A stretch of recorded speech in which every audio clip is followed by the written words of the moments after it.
விழுப்புரம் மாவட்டம் அரசூர் கூட்டுச்சாலை வெள்ளத்தில் மூழ்கியதை தொடர்ந்து அங்கு போக்குவரத்து முடங்கியுள்ளது. வெள்ளம் பாதித்த காட்சிகளை முதலில் பார்ப்போம்.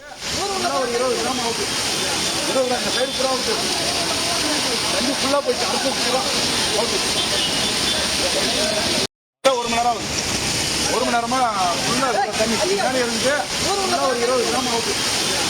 அந்த சைடு பூரா தண்ணி ஃபுல்லா போயிட்டு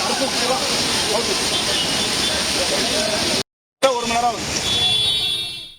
இது பற்றிய விவரங்களை செய்தியாளர் பழனிவேலிடம் கேட்போம். பழனிவேல், வணக்கம். தற்பொழுது வெள்ளம் சூழ்ந்துள்ள பகுதிகளை இருக்கக்கூடிய மக்கள் பாதுகாப்பாக வெளியேற்றப்பட்டு விட்டனரா? அங்கு நிலவக்கூடிய சூழல் என்ன? விவரங்க.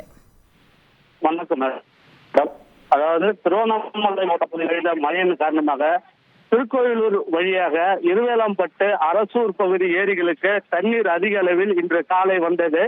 இதனால் விழுப்புரம் மாவட்டம் அரசூர் அருகே உள்ள ஏமப்பேர் ஏரி தற்போது உடைந்து விழுப்புரம், கள்ளக்குறிச்சி, திருச்சி தேசிய நெடுஞ்சாலையில் தண்ணீர் பெருக்கெடுத்து ஓடுகிறது. இதன் காரணமாக மலட்டாறு, அரும்பட்டு ஆகிய பகுதிகளில் கிராம மக்கள், போலீசார், மாவட்ட எஸ்பி ரஜத் சதுர்வேதி தலைமையிலான போலீசாரும் வாகனத்தை மறித்து கள்ளக்குறிச்சியிலிருந்து விழுப்புரம் வரக்கூடிய பேருந்தை அப்படியே அரசூர் கூட்டு ரோடு சாலை அருகே வழிமறித்து மீண்டும் கள்ளக்குறிச்சிக்கு அனுப்புகிறார்கள்.